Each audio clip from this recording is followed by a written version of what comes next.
Bonjour à tous et bienvenue sur la voie des entreprises spirituelles. Je suis Sophie Hérault Et je suis Nolwenn Heredia. et nous avons l'immense plaisir d'accueillir Virginie Landemaine. Bonjour Virginie. Bonjour Sophie et bonjour Nolwenn. Oui. Donc Virginie, en fait, tu as accepté de témoigner en tant que dirigeante spirituelle pour te présenter. Tu es éditrice et auteure près de Nantes. Tu as à cœur, avec ces deux casquettes d'auteur et d'éditrice, de contribuer à colorer le monde. J'aime beaucoup cette expression, à inspirer, à éveiller, à informer, à transmettre et à partager. Moi, je trouve que là, tu nous fais un immense cadeau, notamment en partageant avec nous tout, enfin voilà, ton histoire, ton expérience. Donc, encore un grand merci pour tout ça. Euh, Avant de rentrer vraiment dans le vif du sujet, est-ce que tu peux nous expliquer pourquoi, selon toi, la spiritualité a une vraie place dans le monde de l'entreprise? Oui, je vais essayer. Alors déjà, juste pour rebondir, merci à toi Sophie et merci à Nolwenn pour cette invitation parce que c'est un grand privilège aussi pour moi de participer à ce genre d'initiative que je trouve juste formidable. Voilà. Alors, pourquoi la spiritualité a sa place dans l'entreprise aujourd'hui? Ben, en fait, pour moi, c'est juste une histoire de bon sens. Enfin, c'est juste que ça va de soi. Alors, ça va peut-être de soi pour moi, comme peut-être ça va de soi pour vous deux, et certainement aussi pour beaucoup d'autres personnes, mais je pense que ça devrait aller juste de soi pour tout le monde. Parce que, en fait, la spiritualité, alors tout, peut-être, il faudrait revenir dessus sur ce qu'on entend, mais derrière, mais en fait, pour moi, la vie est spirituelle, tout simplement.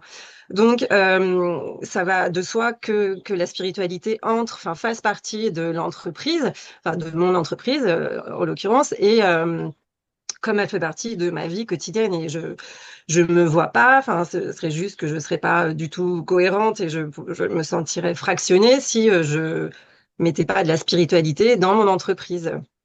Simplement parce que, voilà, c'est la façon, c'est même pas une façon, une croyance ou quoi, c'est juste la vie est spirituelle. C'est-à-dire, il y a ce qu'on voit, ce qu'on touche, il y a la matière, voilà, dans laquelle on évolue, et puis, bah, il y a tout le reste.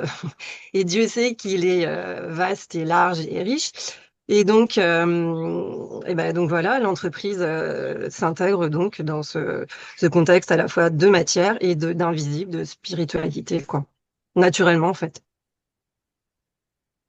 Et que signifie, du coup, pour toi, intégrer une dimension spirituelle dans le business? Alors, qu'est-ce que ça signifie? Ben, pour moi, c'est un peu la suite logique de ce que je viens de dire, c'est-à-dire que puisque la vie est spirituelle, que ce soit pour mon entreprise ou pour mon quotidien, eh bien voilà, en fait, la partie invisible, elle a une importance capitale, enfin fondamentale. En tout cas aussi, elle est aussi importante que toutes les actions concrètes qu'on met en place pour développer une entreprise. C'est-à-dire, voilà, après il y a tout ce qui est concret, hein, les actions, il y a les projections chiffrées, il y a le développement d'une entreprise. Ça passe évidemment par des choses très concrètes, pragmatiques et vraiment ancrées dans la matière. Et puis il y a aussi tout ce qui est communication. Enfin voilà, moi j'ai mon équipe, ma team invisible. Et voilà, en fait, régulièrement, voilà, je sais pas, ça peut passer par des demandes, des prières, je sais pas, des méditations. Je pose aussi beaucoup d'intentions. Enfin, voilà, ça peut être comme ça. Une vigilance aux synchronicités, aux signes. Après, ça peut être aussi, enfin, ce que je fais au moins une fois par an, c'est consulter, enfin, des personnes qui ont une perception aiguë de la dimension subtile de la vie et qui communiquent en fait avec l'invisible pour m'apporter des éclairages sur des choix ou des décisions. Euh, euh, voilà, enfin c'est vraiment être à l'écoute en fait, voilà, de moi aussi, enfin de ma petite voix intérieure, mon intuition, enfin le cœur, enfin, vraiment, mais le cœur au sens voilà, enfin, vraiment être à l'écoute de moi, à l'écoute de tout ce qu'il y a de plus grand, évidemment plus grand que moi, et puis en même temps être aussi bien, bien, bien ancré, voilà, dans la matière. C'est vraiment trouver l'équilibre et trouver l'équilibre entre les deux, quoi, Alors, entre ces deux facettes.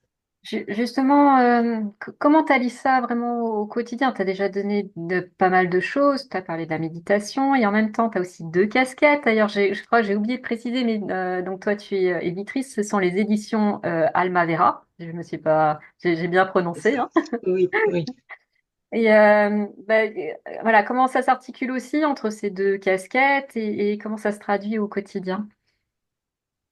Alors, ben moi, je dirais que, alors je laisse une place, mais pareil, c'est de façon naturelle, à la magie, à la magie de la vie, parce que, en fait, il se trouve que ma maison d'édition, elle est jeune, elle a 1 an et demi.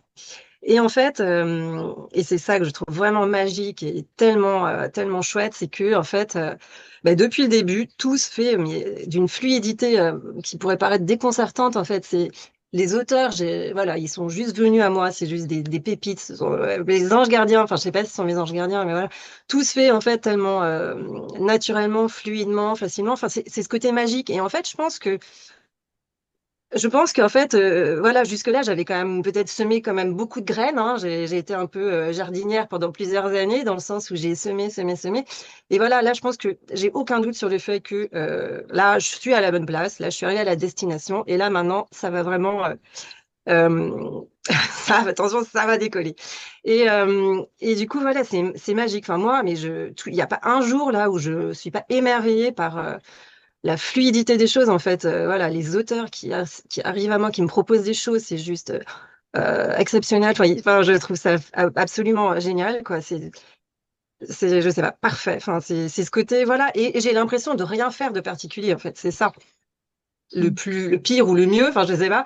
C'est que, voilà, c'est vraiment, et pour moi, c'est la magie de la vie, c'est quand tout s'aligne parfaitement comme ça.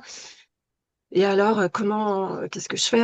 Ouais, vraiment, je sais pas, j'ai pas l'impression de faire tant de choses que ça, mais en même temps, voilà, pendant tellement longtemps, ouais, j'ai jamais, en fait, hum, lâché. Enfin, j'ai toujours cru, enfin, voilà, ma petite voix, là, ce que me soufflait mon cœur depuis si longtemps, en fait, j'ai toujours écouté, parce que voilà, il y a plus d'une fois où j'aurais pu laisser tomber, écouter les conseils un peu rationnels et bienveillants de mes proches et tout, mais non. Et voilà, je pense que là, eh ben, ça me conforte en fait dans le fait que j'ai eu, en tout cas, j'ai vu, c'était juste, en fait, j'ai bien fait quoi, de continuer parce que là, voilà, tout est en train, j'ai l'impression de se déployer quoi, et, de façon euh, merveilleuse. Est-ce qu'en fait, tu dis que tu fais rien, mais en fait, si, on pourrait presque résumer en disant que t'accueilles ce qui vient. Voilà, sûrement, ouais, ouais, il y a une forme d'accueil, ouais, ouais, parce que oui, c'est sûr quoi.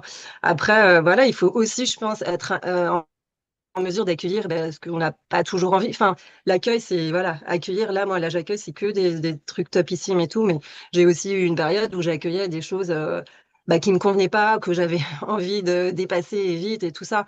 Enfin, je pense que l'accueil, c'est en fait un peu le principe de la vie, hein, c'est l'équilibre, enfin, c'est trouver le point zéro, quoi. Et puis, je sais pas, et quand on est peut-être en capacité, enfin, d'accueillir les trucs moins chouettes, moins cool ou ce qu'on n'a pas forcément envie. Enfin, voilà, savoir qu'il y a autre chose derrière qui arrive et que peut-être c'est juste une épreuve, un obstacle. Mais ouais, voilà, avoir cette en ligne d'horizon, quoi, cette destination, ce point-là qu'on veut et qu'on veut atteindre. Et je pense que c'est ça. Et c'est là, avec cette croyance et cette ouverture là sur l'invisible, la spiritualité, la magie de la vie, que ben, qu'on avance et qu'on avance de façon alignée, quoi. Enfin, c'est un peu comme ça. Je pense que j'ai évolué en fait ces dernières années en suivant ce cap, cette ligne directrice, quoi, et qui m'a conduite à cette destination où je suis aujourd'hui et où je laisserai ma place pour rien au monde, quoi. Et justement, cette place-là, comment tu as fait? Comment ça s'est, à quel moment tu as effectué une bascule? Est-ce que tu parlais de semer aussi tout à l'heure? Est-ce que ça s'est fait petit à petit? Est-ce que ça s'est fait d'un coup? Comment t'en es arrivé là finalement? Ouais, ouais, ouais. Alors, tu vois, depuis toute petite, parce que souvent c'est pareil, c'est quelque chose qui me revient en fait. Depuis toute petite, moi, ce que je voulais, c'était mettre en lumière la vie des gens. Vraiment, c'est vraiment mon truc. Et donc, en fait, j'ai rapidement, hein, du coup, j'ai travaillé dans la presse écrite, j'ai adoré. Enfin, justement, c'était ça, aller rencontrer des gens, mettre en lumière des choses, des initiatives et tout. Et puis, il y a eu un point de bascule, donc clairement que j'ai clairement identifié, c'est le décès de ma mère en 2017. Parce que l'année qui a suivi son décès, là, il y a eu une ouverture, mais juste phénoménale à l'invisible. C'était même pas une ouverture, c'était un saut. J'ai été propulsée. Et jusque-là, si tu veux, je me doutais, mais sans éléments tangibles, en fait, de cette existence invisible, immensément riche, mais j'avais pas de, si tu veux, j'avais rien expérimenté de concret. Et quelques mois après son décès, en fait, elle est entrée en communication avec moi pour me transmettre un message. Et donc, en fait, pendant un an, donc c'était jusqu'à la date anniversaire de son décès, en fait, elle m'a conduite donc de rencontre en rencontre. Voilà, c'était que des synchronicités. Enfin, j'ai évolué. Elle m'a fait faire un travail sur le pardon, pour elle et pour moi et pour les membres de ma famille, en fait. Et donc, ça a été vraiment le point de bascule. Déjà au niveau personnel, parce que moi, ça m'a ouvert un champ de conscience. Enfin, c'était juste phénoménal. Et puis ça a aussi développé en moi ce désir mais viscéral de partager, partager tous ces enseignements, enfin enfin quand je dis enseignements, c'est pas tous ces apprentissages, enfin tout ce que toutes ces découvertes en tout cas, enfin voilà tout ce que j'avais découvert, c'était tellement universel et ça concerne tellement tout le monde en fait que voilà en fait il a quand même fallu quelques années avant que je réussisse à coucher tout ça sur le papier. Parce que j'étais bloquée. Enfin, à la fois, j'avais le besoin de partager et il y avait rien qui sortait. En fait, je me souviens, j'avais un document Word que j'ouvrais régulièrement et il y avait- j'étais incapable de sortir quoi que ce soit. Alors que j'ai quand même une écriture qui est assez normalement aisée. Enfin, c'est en toute humilité, hein, mais je veux dire, c'est quand même quelque chose et là, je ne pouvais rien écrire. Et puis, voilà, il y a eu ce fameux confinement en 2020. Et avant le confinement, quelques semaines auparavant, j'avais justement une consultation avec une énergéticienne que je vois une fois par an à peu près. Et le lendemain de cette consultation, je suis arrivée chez moi, j'ai ouvert mon document Word et là, c'est comme si, c'était comme, ça m'a fait l'effet comme si elle avait ouvert un barrage, enfin, c'était ou une porte ou je sais pas, mais alors là, c'était le flot qui est sorti quoi. Et voilà, je ne me suis plus arrêtée. Enfin, j'ai écrit, écrit, écrit. Et donc, c'est le confinement. Pendant le confinement, j'ai écrit donc mon premier livre que j'ai d'abord auto-édité. Alors, ensuite, il a été édité et puis c'est enchaîné. Ensuite, l'année d'après, j'ai fait mon deuxième livre. Là. Et l'année d'après, j'avais un projet en fait de livre avec mon conjoint et ça n'intéressait pas du tout mon éditeur. Donc, c'est lui qui m'a suggéré de créer ma structure, ma maison d'édition. Donc, ce qu'il ne savait pas, c'est que, évidemment, ça a fait tout de suite écho parce que c'est quelque chose qui voilà qui résonnait en moi et ça a été juste une évidence en fait, j'attendais juste qu'ils me disent ça, enfin c'était presque ça. Donc voilà, donc le point de bascule ça a vraiment été le décès de ma mère quoi, parce que au-delà de ce que ça représente, enfin le décès d'un parent, c'est vraiment tout ce qu'il y a eu derrière, c'était juste magnifique quoi. Et c'est depuis que ouais les choses n'arrête pas d'évoluer, enfin voilà, ça va d'opportunité en une opportunité, de rencontre en rencontre, de projet en projet, et c'est juste super, quoi. Et Complètement. je représente un peu les gens qui ne te connaissent pas. Donc, par rapport à ton parcours, parce que est-ce que tu pourrais dire la différence entre l'avant et l'après? Justement, comment on inclut cette dimension spirituelle? Hum, en fait, avant, le fameux point de bascule, enfin, j'ai j'ai l'impression, enfin, moi, je me vois un peu comme, avec le recul, hein, comme si j'avais des œillères. Enfin, comme si, en fait, j'avais enlevé mes œillères depuis ce fameux point de bascule et enfin, je sais pas si c'était le sens de ta question, je sais pas. Mais Oui, aussi, mais tu sais, t'étais déjà dans l'écriture avant, t'as changé complètement de voix. Voilà, parce que moi, je représente la personne qui ne sait rien. Donc, avant, est-ce que tu étais déjà dans l'écriture? avant, alors j'étais déjà dans l'écriture. En fait, j'ai travaillé dans la presse écrite, j'ai été journaliste, pigiste, j'ai pour des magazines, j'ai été auteur pour des guides de tourisme, enfin le Petit Futé notamment. Mhm. En fait, j'ai toujours travaillé dans le milieu de l'information, des médias. Après, j'ai été rédactrice web. Et ça fait plus d'une dizaine d'années maintenant que je suis indépendante. Et même une quinzaine d'années, je pense. Donc c'est toujours, oui, il y a toujours eu ce fil conducteur, l'information, voilà, informer, voilà. Et depuis donc ce point de bascule, il y a aussi voilà, cette volonté vraiment de contribuer à, comme Sophie disait au début, moi aussi j'aime bien parce que c'est ça, colorer le monde, enfin le rendre à mon échelle et avec toutes les personnes qui m'accompagnent, hein, les auteurs notamment, le rendre plus lumineux dans le sens, voilà, contribuer à inspirer, à élargir les consciences, à donner des clés pour voilà, des nouvelles perspectives, de changer un peu la façon de voir les choses. Enfin, euh, voilà, c'est vraiment ça. Donc il y a tout ça qui sont venus s'ajouter à ce désir que j'ai depuis toute petite de mettre les gens en lumière. Mais maintenant, il y a une autre dimension, une plus spirituelle qui est venue s'ajouter à ça. C'est-à-dire vraiment, c'est simplement mon champ de conscience qui s'est élargi. Et pour moi, voilà, cette réalité qui m'accompagne aujourd'hui quotidiennement. Du coup, c'est vraiment quelque chose que j'ai envie de partager et de rendre ouais, de la spiritualité, vraiment, donc dans les livres que j'édite, comme dans ceux que j'écris, c'est un sujet qui est récurrent et voilà, que ce soit notamment cette ouverture à l'invisible, mais aussi la spiritualité, c'est tellement vaste, hein, donc, l'invisible, les signes, je sais pas, il y a un projet qui est en cours qui parle aussi clairement voilà, de médiumnité, enfin, et plus, enfin, tout ça, enfin, pour moi, c'est juste l'essence de la vie et enfin, j'ai très, très à cœur aujourd'hui voilà, d'ouvrir, en fait, des fenêtres, des portes, enfin, je sais pas, de contribuer en tout cas à continuer dans cette voie et j'adore. Moi, j'ai des frissons à t'écouter, même si j'avais déjà eu une partie de ton histoire avant qu'on fasse cette interview. Il y a un point, moi, enfin, c'est vrai je trouve qu'on n'aborde pas si souvent que ça, c'est l'entourage qui vient nous dire, tu fais fausse route. Et toi, tu as dit, moi, j'ai continué à écouter ma petite voix intérieure.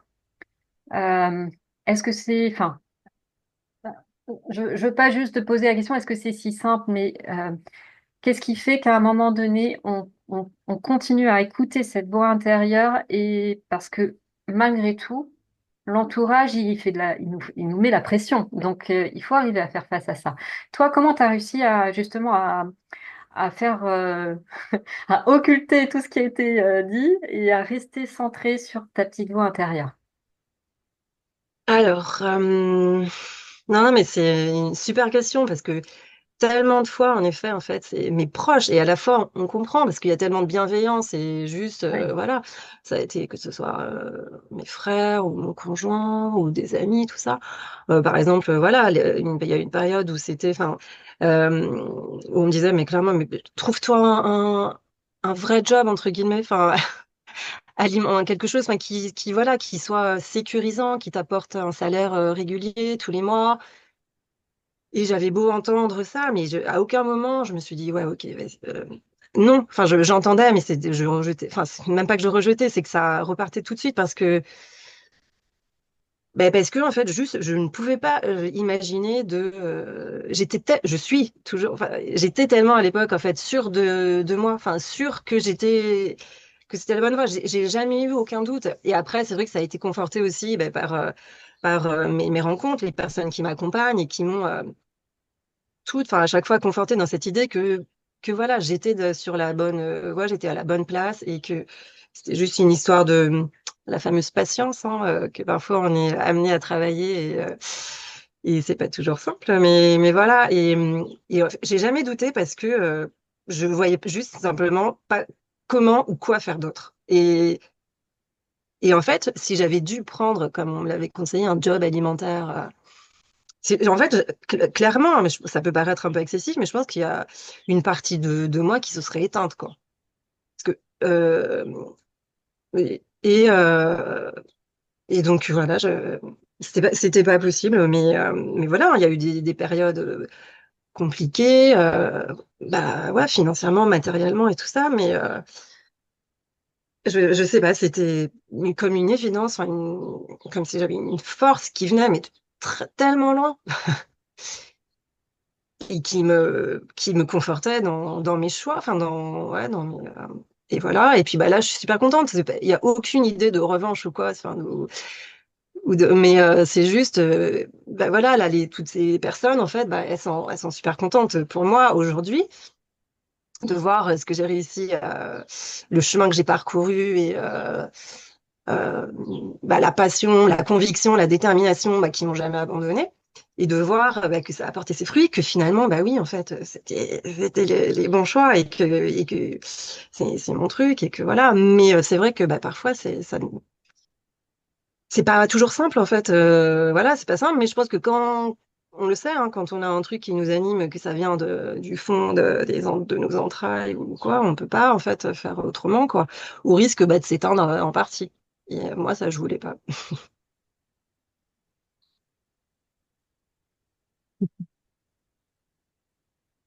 Quand tu disais tout à l'heure les demandes, les prières, les intentions, est-ce que tu as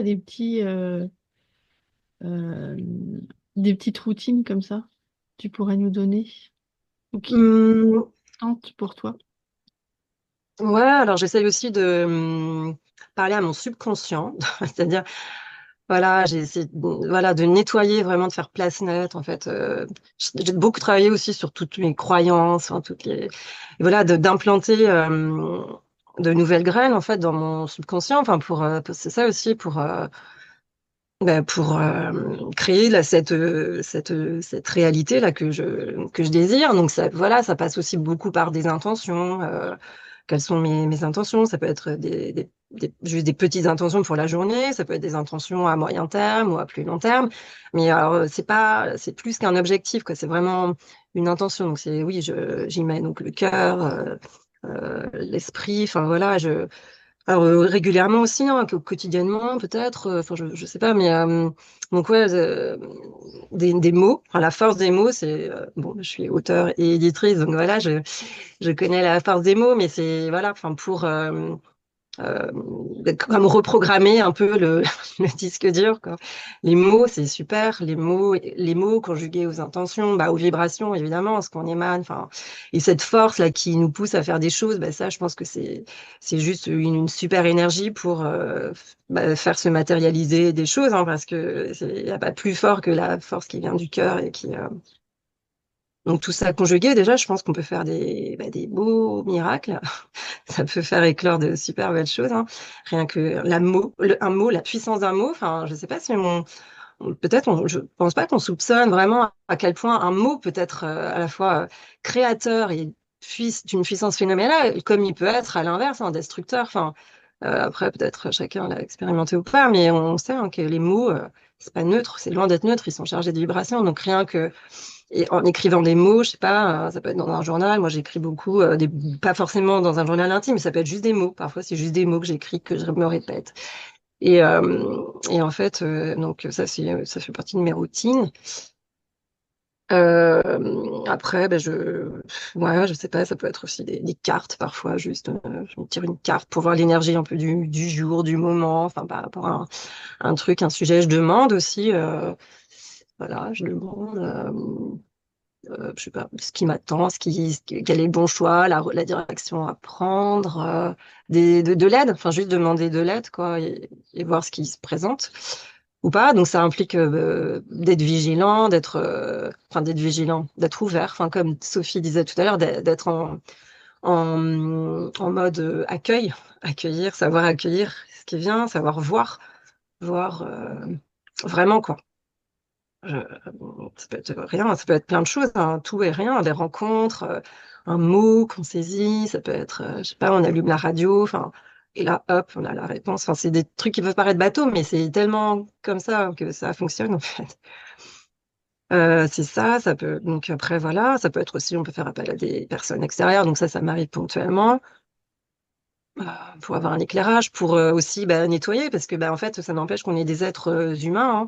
Et donc, bah, les émotions, tout ça, bah, parfois, ça fait du bien de nettoyer un peu parce qu'il n'est pas exprimé, libéré, tout ça, ça vient un peu parfois alourdir et puis surtout obscurcir notre vision des choses, quoi, notre perception des choses. Donc enfin moi en tout cas, j'aime bien au moins une fois par an, enfin voilà, aller voir quelqu'un qui m'aide justement à y voir plus clair, quoi. Là, quelque part, tu parles d'hygiène spirituelle finalement. Enfin, spirituelle, énergétique, émotionnelle. Je fais un package de tout ça parce que moi, j'en vois les connexions et je pense que c'est la raison pour laquelle tu le fais. Euh, est-ce que, entre guillemets, ce n'est que avec une énergéticienne ou est-ce que, enfin, tu fais plus de choses que ça pour, je reprends l'expression, l'hygiène spirituelle? Euh, alors donc tu veux dire, est-ce que je fais des choses donc moi-même sans l'intermédiaire d'un tiers? Ou avec l'intermédiaire d'un tiers, mais qu'est-ce qui fait que régulièrement tu te sens nettoyé? C'est vrai que les mots sont pas, enfin, ils ont Oui, oui, ils oui. peuvent dire beaucoup de choses et en même temps, des fois, ils sont pas adaptés. Euh, ouais, oui, donc ça peut être voilà, à part entière. Après, juste moi, j'ai un grand besoin de nature. Voilà, donc par exemple, ça peut être juste, moi, c'est un besoin, mais c'est vital de voilà, d'aller dans la nature, enfin, de respirer. J'ai besoin d'espace. Enfin, autant j'ai besoin des gens. euh, euh, parce que ça participe à me nourrir. Je suis pas vampire, mais je me nourris de toutes les rencontres que je peux faire et tout ça. Et en même temps, j'ai aussi besoin d'avoir des plages, voilà, de calme, et je vais me ressourcer beaucoup dans la nature. Me connecter ouais, à l'énergie. Là, on capte tellement bien dans la nature, en fait, toutes ces énergies, enfin, toutes ces présences invisibles, voilà, c'est tellement plus facile dans un environnement comme ça, calme, où je sais pas, on entend juste le chant des oiseaux. Et donc ça, la nature, ça fait pareil partie de mon hygiène de vie ou spirituelle, je sais pas. Euh, voilà, après, qu'est-ce que je peux faire d'autre après, c'est aussi de façon informelle, hein, les rencontres que je fais. Enfin, je pense que quand ça revient à l'intention. Enfin, quand on prête l'intention, on porte l'intention, bah, par exemple, de se nettoyer parce qu'on est conscient que quelque chose est en train de nous polluer. Enfin, voilà, je sais pas. Naturellement, enfin, spontanément, on est amené à rencontrer des personnes qui vont nous aider à faire le travail, hein. Il y a aussi toutes ces rencontres, toutes ces choses qui se font de façon informelle et parfois, en fait, le nettoyage, il se fait juste comme ça, sans que forcément on s'en rende compte de façon formelle ou quoi. Enfin, comme dans le cas d'une consultation ou quoi, où là, c'est quelque chose de formel. Il y a tout ce qui se fait de façon informelle et qui contribue aussi à nettoyer et à faire le job, je pense, quoi. Oui, ça se détricote. Voilà. Tu vois, par exemple, quand on s'est rencontrés, ben, j'ai trouvé ça super et voilà. Alors, je sais pas si ça nettoie ou quoi. En tout cas, ça nourrit et c'est juste et génial. Et enfin, tu vois, l'élan, enfin, la sensation d'être en expansion, tu vois, quand tu rencontres des personnes. Enfin, et ben ça, enfin, je pense que ça contribue aussi, tu vois, à tout ce qui est éveil spirituel. Enfin, c'est tellement porteur, en fait. Et je pense qu'après, c'est juste un cercle vertueux aussi, tu vois, dans le sens où Euh, bah, dans le sens où, tu vois, je sais pas, les rencontres amènent les rencontres, tu vois, l'ouverture du cœur fait que tu es dans un état d'esprit, dans d'ouverture. Donc forcément, tu vas enfin, rencontrer des personnes qui vont encore augmenter cette expansion, enfin, tu vois, ce sentiment d'être et je pense vraiment qu'on peut mais, soulever des montagnes, enfin, tu vois, ensemble, individuellement et collectivement, tu vois, quand on est. D'où l'importance de faire ce que vous faites. C'est juste génial, tu vois, de répandre tout ça, de diffuser, de partager. Enfin, c'est super important, quoi. Je sais pas hein, si je suis à côté là de. Non. Parfait. Tu parlais de fluidité de la vie. tout à l'heure, ou de fluidité dans ce qui se passe dans l'entrepreneuriat, enfin dans ce que tu es en train de faire à l'heure d'aujourd'hui. Euh,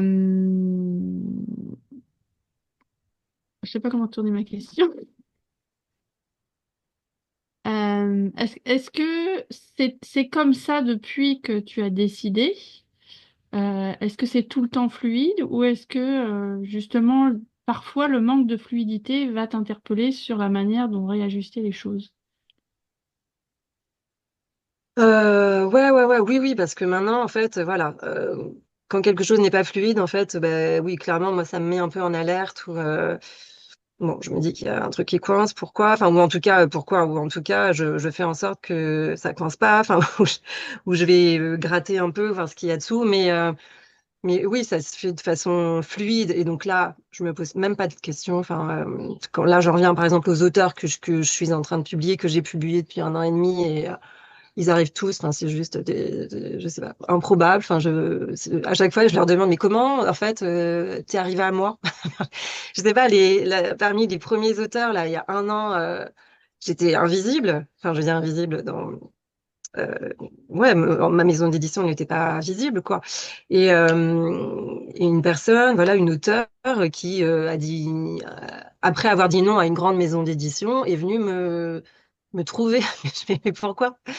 Et, et c'est ben, mon ange gardien parmi les autres. Et là, prochainement, il y a un livre qui sort, c'est pareil. Enfin, il a déjà été édité dans une maison d'édition qui a une pignon sur rue, on va dire, qui a une belle aura, une belle image et tout ça. Et je suis juste super à la fois honorée, enfin je me sens honorée, mais vraiment, et je suis, mais, enfin tout ça, ça contribue à me dire waouh, waouh, c'est énorme, quelle chance, enfin c'est super. Et donc forcément, pour l'instant, à ce niveau-là, j'ai pas eu encore de grain de sable ou quoi. Pour l'instant, tout est fluide. Après, c'est tout ce qui est bah, ouais, le quotidien d'un entrepreneur. Il peut y avoir des petites difficultés, hein, mais franchement, c'est pas bon, ça se surmonte quoi. C'est pas bon, c'est, des petits contretemps ou des choses comme ça. Mais oui, oui, à chaque fois, donc j'essaye de faire en sorte que ça devienne le plus fluide possible et le plus souvent possible. Mm. Mais en tout cas, ça me met en alerte. Ouais. S'il y avait vraiment quelque chose, enfin, j'imagine par exemple avec un auteur que les obstacles ou les difficultés ou que c'était pas fluide en fait. Directement, enfin, je pense que je serais rapidement en alerte quoi. Et donc voilà, pourquoi c'est pas fluide, pourquoi ça bloque, et peut-être ça pourrait me conduire à pas suivre cette aventure, enfin ou cette collaboration si vraiment c'était pas fluide. Enfin, en tout cas, si mon ressenti n'était pas top. Enfin, j'essaie vraiment d'écouter mon ressenti. Enfin, jusque-là, c'était des oui évidents. Enfin, donc voilà. Donc si c'était plus le cas, je pense que je serais vigilante. Et comment tu fais du coup des fois où tu vas avoir un accro, par exemple, te dire bah là il faut que faut que je fonce parce que même s'il y a cet accro-là, il faut que j'aille au-dessus parce que je garde ma direction, je garde mon objectif. Et effectivement, le côté c'est pas fluide, c'est du réajustement et je dois m'arrêter, je dois réfléchir à la manière dont c'est peut-être effectivement pas la bonne personne ou ça sert à rien que je m'acharne à ce niveau-là. Mm. Ouais, bah pour l'instant, j'ai pas été confrontée à ce genre de situation, tu vois, ou d'obstacles vraiment, ou de choix à faire. Voilà, là, jusque-là, tout a été d'une fluidité déconcertante, vraiment, quoi. Après, voilà, j'ai aussi, enfin, parmi, Sophie me demandait tout à l'heure, voilà, parmi les ressources, enfin, ou les choses, enfin, que je pouvais être amenée à mettre en pratique ou quoi, j'ai aussi fait le choix de me faire accompagner, enfin, pour développer ma maison d'édition, par une personne qui est fantastique aussi, qui s'appelle Sylvie Liger et qui est coach, donc qui a je suis tombée entre guillemets, hein, mais amoureuse de cette femme. Je mets entre guillemets, hein, enfin je veux dire dans le sens, enfin ça a été, voilà, j'ai ouais j'ai trouvé ça génial en fait ce qu'elle propose. En fait, elle fait un accompagnement, donc à la fois ben, complètement ancrée dans la matière. Elle est entrepreneuse, elle a eu voilà, beaucoup de projets d'entrepreneuriat, et elle connaît parfaitement le monde de l'entreprise, voilà, les enjeux pour les entrepreneurs, elle connaît voilà, les difficultés auxquelles on peut faire face. Elle sait aussi comment les surmonter, les dépasser. Donc aujourd'hui, elle coach à la fois à ce niveau-là, c'est-à-dire vraiment dans la matière, et tout en utilisant, et c'est ça que je trouve génial, et ben, tout ce qui est invisible, quoi. C'est-à-dire les petits blocages. Donc, c'est peut-être aussi pour ça que ça m'a aidé, hein, et que ce soit vraiment fluide, parce que, voilà, ça peut être certainement même, tu vois, débloqué, bah, ça peut être des croyances. Ouais, parmi les croyances, moi, que j'avais, parce que c'est ce qu'on entend, c'est ben, il faut au moins 3 4 ans avant qu'une entreprise ben, commence à être florissante et tout. Et en fait, du coup, ça fait partie des croyances qui m'a aidé à, à décomposer le schéma, enfin, ou juste à enlever de ma façon de penser, parce que pourquoi est-ce qu'après tout, il y a aussi beaucoup d'entreprises qui fonctionnent très rapidement et qui marchent bien très rapidement. Donc, en fait, c'est ça aussi, ouais, travailler sur les croyances, déconstruire les schémas voilà, de fonctionnement en fait qu'on a depuis toujours pour la plupart du temps de façon inconsciente, hein. Il y a plein de choses. Après, tous nos rapports avec la réussite, le succès. C'était Marianne Williamson, je crois, moi, qui disait, alors j'aime beaucoup, alors je sais plus texto, c'est la phrase que c'est, mais en gros, c'est une phrase que Nelson Mandela avait reprise. Et en gros, notre plus grosse peur, c'est pas l'échec. Notre plus grosse peur, c'est de réussir. Et je trouve ça super parce que, bah, ouais, en fait, je pense que ça peut faire peur de réussir, vraiment de déployer notre lumière, parce qu'on a tous une lumière en nous, et si on parvenait tous à l'allumer, mais le monde, on n'aurait même plus besoin d'électricité, ce serait juste super. Et en fait, ça peut faire peur de briller, parce que on n'est pas habitué, parce qu'on ne sait pas ce que ça implique derrière, qu'est-ce que ça implique, le succès, la réussite. En fait, bah, on ne sait pas, quoi. Et l'inconnu fait peur. Et puis, c'est tellement confortable. Ça peut être confortable aussi de rester bah, juste dans notre zone de confort, dans nos repères. C'est vrai, voilà, c'est confortable, quoi. Donc après, c'est vrai que je pense, hein, enfin, que le succès, la réussite, tout ça, ça peut faire peur à beaucoup de personnes. Et donc, c'est bien aussi voilà, d'aller voir tout ça, ce qu'il y a derrière, c'est notre culture, notre éducation, notre enfance, les mots hein, qu'utilisaient nos parents aussi pour nous parler de la vie d'adulte, la vie professionnelle, l'argent, enfin la réussite, tout ça. Il y a tous ces conditionnements. Tout à l'heure, quand j'ai dit que je parlais à mon subconscient, c'est que voilà, j'essaie de partir, voilà, de faire reset vraiment à tous les niveaux, de dissoudre tous mes points de vue, voilà, de pas être dans le jugement, vraiment être dans l'accueil, comme disait Sophie tout à l'heure, quoi. De mon côté, j'ai encore une question, Virginie. Est-ce que, parce qu'on a parlé de l'entourage tout à l'heure, avec, comment dire, la pression qu'ils pouvaient nous mettre à pas s'écouter.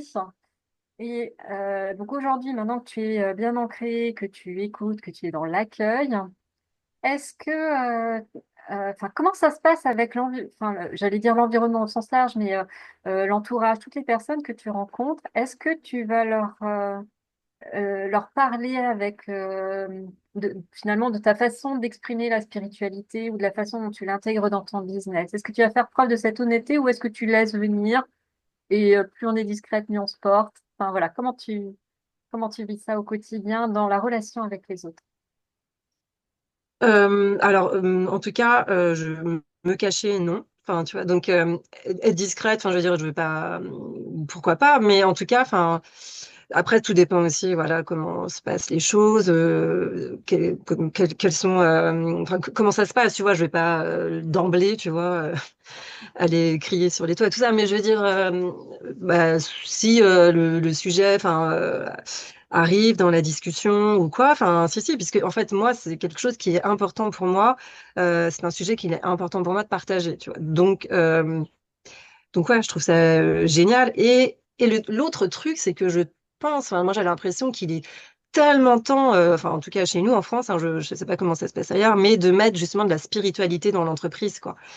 Et en fait, on aurait tellement à y gagner, je trouve, hein, tu vois, pour on pourrait tellement gagner en, je sais pas, performance, en compétences. Enfin, en fait, ça me fait un peu je trouve que ça fait un peu un parallèle avec, tu vois, tout ce qui est médical, la médecine, euh, qui pourrait tellement gagner, à mon sens, en faisant le pont avec toutes les médecines qu'on dit alternatives, tu vois, ou les médecines énergétiques et autres. En fait, il ne s'agit pas d'opposer l'une ou l'autre, en fait, mais justement de collaborer, tu vois, de travailler de concert simplement. Et moi, je trouve que voilà, le monde de l'entreprise, bah, c'est pareil. Et dans la mesure où c'est la vie, enfin, tu vois, c'est la vie est faite de spiritualité et de matière.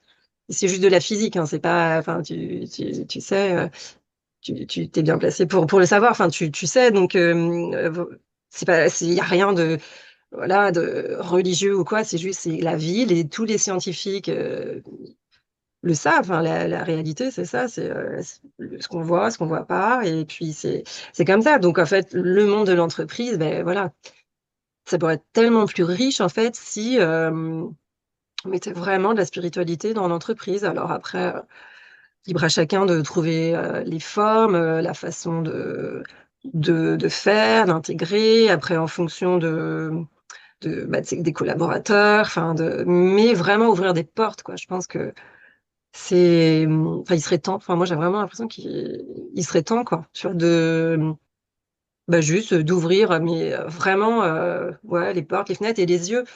Enfin, moi, quand j'ai écrit mon premier livre, donc qui parlait donc de mon parcours là, qui a suivi l'année du décès de ma mère, euh, en fait, je me suis un peu battue pour avoir un article dans l'Ouest France et que j'ai finalement réussi à avoir avec l'aide d'une journaliste qui avait beaucoup aimé le livre et qui voulait en parler. Et en fait, c'était pas forcément dans la ligne éditoriale, on va dire, de Ouest France de parler de ces sujets-là. Finalement, bah, bref, ils lui ont donné carte blanche pour faire un petit article. Et on avait mis mon numéro de téléphone. Et en fait, ce qui s'est passé, c'est que pendant, je sais pas, 2 ou 3 jours, en gros, mon téléphone, il n'a pas arrêté de sonner. Et c'est des gens qui me... Enfin, c'est pas pour m'envoyer des fleurs et dire que mon livre est trop bien. Hein, c'est pas dit tout ça. C'est juste, en fait, moi, j'avais été la première surprise. Et en même temps, ça m'avait tellement confortée. Mais dans le fait que j'avais eu raison, parce que j'avais eu un moment de fébrilité quand même quand je tenais mon livre entre les mains. Je me qu'est-ce que j'ai fait là, quoi? Je suis en train de me livrer, c'est quelque chose de vachement intime, enfin, pour qui je vais passer. Enfin, j'ai eu quand même, voilà, donc ça, c'était en 2021. Et puis, et en fait, les gens, mais en fait, il y a plein de gens, mais qui étaient touchés voilà, qui me remerciaient, même dans ma famille, hein. J'ai des gens en fait qui m'ont remercié, qui m'ont dit mais toi aussi et toi tu oses, moi j'ose pas, j'ai peur d'être étiquetée et tout ça. Et là vraiment et ça c'est pareil pour l'entreprise, enfin voilà et je me dis mais non, ça c'est plus on est en 2025, on n'a pas à se cacher, enfin ou à ne pas oser parce qu'on vit des choses, tu vois, des choses qui sont juste naturelles, c'est-à-dire bah, des choses qui n'ont pas d'explication rationnelle, tu vois. Bah, tout simplement parce que la vie, bah, il y a un côté certes rationnel et il y en a un autre qui n'est absolument pas rationnel. Et que voilà, les scientifiques ne savent pas expliquer et en même temps, ils savent le reconnaître. Donc voilà, je me dis, ouais, non, en 2025, bah oui, il est temps de mettre un peu de spiritualité dans l'entreprise. Et du coup, comment tu vois l'entreprise du futur? Alors, l'entreprise du futur, je ne sais pas, on pourrait imaginer. Tout à l'heure, je parlais que j'avais mon équipe, ma team invisible. On pourrait imaginer le bureau, les bureaux invisibles. On donne rendez-vous à nos collaborateurs avec un collègue invisible. Enfin, non, je sais pas vraiment, mais C'est pas mal euh, comme idée. comment? Hein? C'est pas mal comme idée, un bureau là-haut, un bureau ici, et puis Ouais. communique, Mm, on ferait des mm. réunions. Mais Et c'est ouais, bah, plutôt par rapport à la société d'aujourd'hui, enfin, comment, comment ça pourrait évoluer, qu'est-ce qu'on peut apporter avec la spiritualité, euh,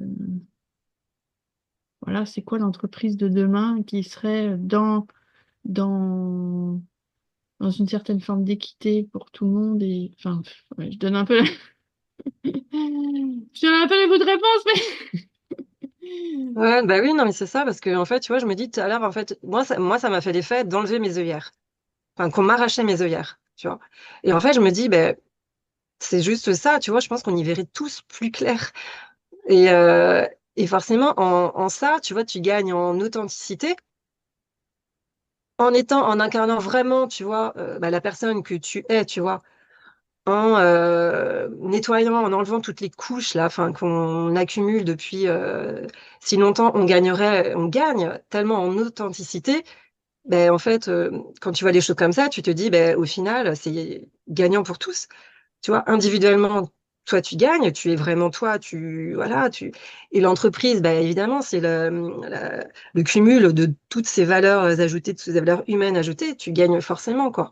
Tu gagnes en authenticité, tu gagnes en alignement, donc, voilà, en performance, quand, tu vois, aider chacun à prendre vraiment sa place, tu vois, donc avec, bah, évidemment, il y a des choses qui existent aujourd'hui, tout ce qui est, bah, tout ce qui est les bilans de compétences, voilà, aider les gens à s'orienter, mais quand tu ajoutes une dimension spirituelle, voilà, en faisant, je sais pas, des petits nettoyages, un travail sur soi, je sais pas, ça peut être le transgénérationnel aussi, ça peut être vraiment enlever toutes ces couches-là voilà, on n'empêche pas de vivre, hein. Tu peux parfaitement vivre avec des œillères et plein de couches, hein, mais, cela dit, ben, je pense que on gagnerait beaucoup à plein de niveaux, quoi. Et déjà, pour commencer, à titre individuel et personnel. Donc voilà, puisque ensuite l'entreprise, c'est la somme de toutes les individualités, forcément l'entreprise y gagnerait, quoi, comme la société dans sa globalité. Le temps file. Et comme à chaque fois, on aurait envie de continuer à t'interviewer, mais bon, on va devoir se rapprocher de nos questions de fin. Euh, Avant quand même de conclure, est-ce que tu aurais envie, au travers de tout ce que tu as pu vivre, ton expérience, voilà, de ce que tu projettes aussi, de donner des conseils qui pourraient servir aux auditeurs? Eh bien, bah déjà, en fait, moi, ce qui me semble vraiment important, parce que ça l'a été pour moi, c'est de s'écouter, d'avoir confiance en soi, je veux dire en soi vraiment, en soi, en, dans ses intuitions, en ce que sa petite voix, cette petite voix intérieure que bah, parfois on n'entend pas ou qu'on veut pas entendre parce que tout ce qu'on disait, parce que bah, parfois en fait on a peur on est bien comme ça dans nos repères, voilà. Mais ça peut tellement, souvent, la plupart du temps, ça vaut tellement le coup en fait voilà, de franchir un peu les frontières et de dépasser un peu nos repères qui, souvent, ça s'apparente un peu à des carcans quand même. Donc, ça fait du bien de dépasser tout ça. Et voilà, chacun voilà, fait un peu ce qu'il veut à son rythme, évidemment, quoi. Mais après, voilà, moi, je pense vraiment, enfin, profondément qu'on est là. Pourquoi, en fait? Pour évoluer, hein. Et pour évoluer, voilà, on a des choses à notre disposition, on a des opportunités, des projets, et en fait, à chacun de prendre voilà, de saisir les opportunités ou pas. Mais, c'est tellement top en fait de franchir. Parfois, c'est juste faire le premier pas en fait. Et, euh, on gagne tellement, mais la vie devient tellement plus riche en fait quand on ose euh, se réaliser vraiment quoi. Donc vraiment, ouais, je sais pas. Moi, c'est juste et s'écouter, mais ça peut faire un peu bateau, mais c'est vraiment ça, c'est s'écouter et avoir confiance en soi, mais en son soi. Enfin, je veux dire vraiment avoir confiance en la personne qu'on est et euh, et qui n'aspire qu'à une chose en fait, c'est faire de son mieux, mais évoluer. On n'est pas là sur Terre pour attendre que ça passe et, et attendre que le rideau de fin tombe, quoi. On peut faire plein de choses merveilleuses, donc amusons-nous et puis et faisons au mieux, quoi. Et d'ailleurs, enfin, on n'en a pas complètement parlé, mais et je ne sais pas si tu les as à proximité, mais est-ce que tu veux aussi bien nous parler des titres des livres que tu as publiés en ton nom et et Ouais. ceux que tu publies en tant que maison d'édition? Mhm. Tu veux que je les montre à l'écran? Je viens de sortir mon premier roman. Je peux vous montrer la couverture de mon roman. Allez, bien, on prend. Et je vais vous Exclu. la couverture des autres.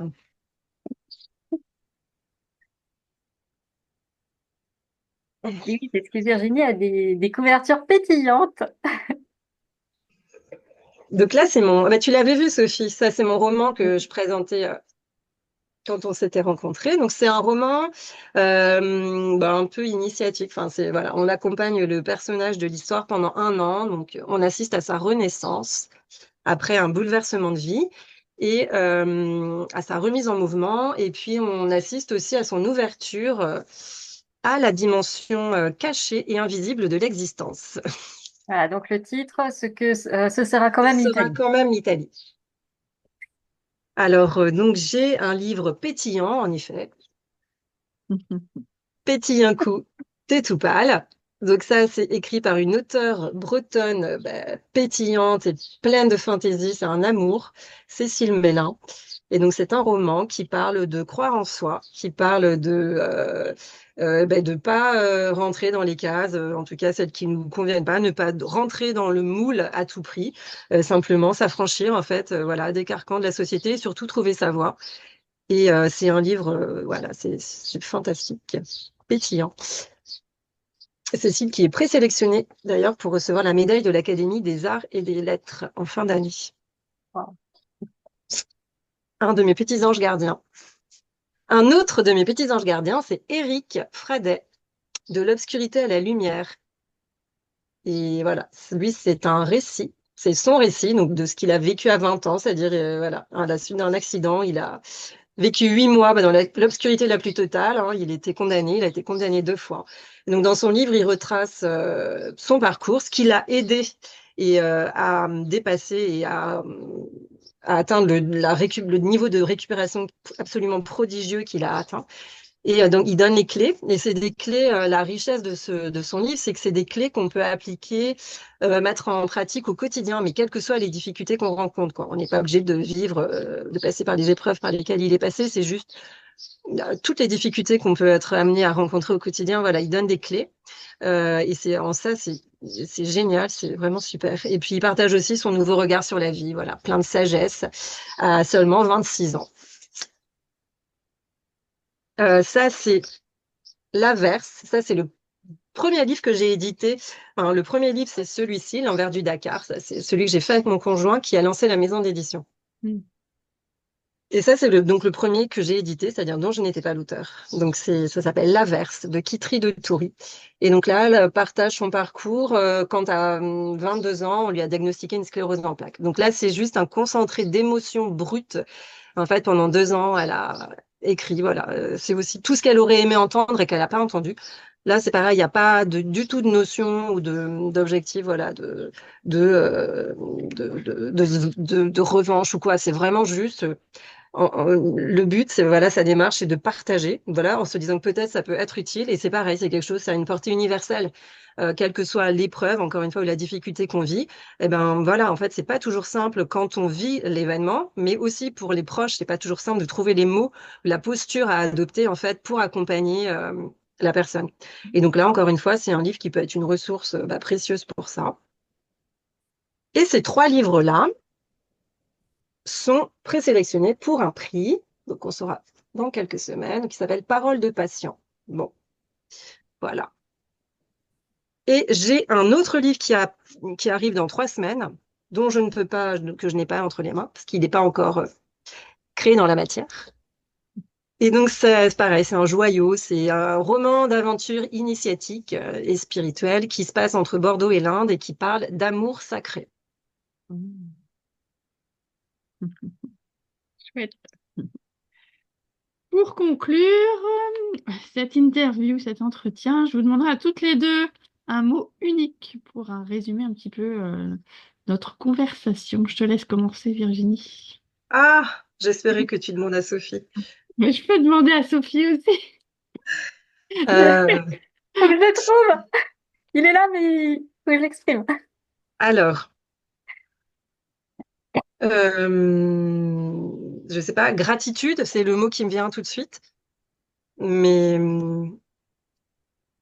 parce que voilà, je trouve que j'adore ce que vous faites, enfin, l'initiative de porter ces projets-là, portés par la lumière. Ça peut être lumière aussi. Alors, si j'ai droit à deux mots, gratitude et lumière. Parce que les deux vont ensemble et voilà, gratitude, voilà, gratitude aussi pour moi, à titre personnel, tout ce que je suis en train de vivre depuis plusieurs semaines, maintenant, plusieurs mois. Gratitude pour toutes ces rencontres, gratitude pour tout ce qui arrive, gratitude pour voilà, être enfin à la place que je voulais, enfin gratitude pour enfin m'être réalisée, gratitude pour toutes les personnes qui m'ont accompagnée parce que c'est vraiment ça, je ressens plein de gratitude envers la vie, voilà. Et puis lumière, parce que la vie peut-être est porteuse de lumière et puis eh bien toutes ces démarches, toutes ces initiatives, parfois ça permet justement de la faire jaillir encore plus et ben le monde en a tellement besoin, on a tellement besoin de lumière. Alors voilà, gratitude et lumière. Moi, j'ai hésité. En fait, j'avais une construction à écrire parce que j'avais plus des, comment dire, des associations de choses, mais j'arrivais pas à mettre un mot dessus. Finalement, j'avais Pétillance qui est revenu et je crois malgré tout que je vais garder Étincelle parce que j'avais aussi authenticité et courage. Et Étincelle, je pense que c'est ce qui représente à la fois le plus qui tu es, ce que tu mets dans tes livres et ce que tu nous partages. Et, euh, et aussi, voilà, tout ce que tu as pu dire au travers de cette interview. Euh, dans la notion d'étincelle, il y a allumer le feu. Voilà. Et puis enfin voilà, ça rejoint aussi cette notion de lumière. Je trouve que ça te correspond bien. Et toi, Nolwenn? Eh ben, on va rester sur les mêmes idées parce que c'est vrai que la première chose que je me suis dit quand on a ouvert le Zoom, là, c'est lumineuse. C'est hyper lumineuse, Virginie. J'ai Et mis un t-shirt jaune, ouais, peut-être. oui, Mais c'est pas pas que. pour ça, mais quand même. Et oui, pétillant, ça, c'est pas mal aussi parce qu'on sent une énergie assez sympathique. C'est très agréable. Merci à toi, Virginie. Merci à vous, hein, les filles. Merci. Et merci aussi à vous, chers auditeurs, donc qui êtes voilà, vous nous avez écoutés jusqu'au bout. On espère que vous viendrez écouter aussi notre prochaine interview, notre prochain intervenant.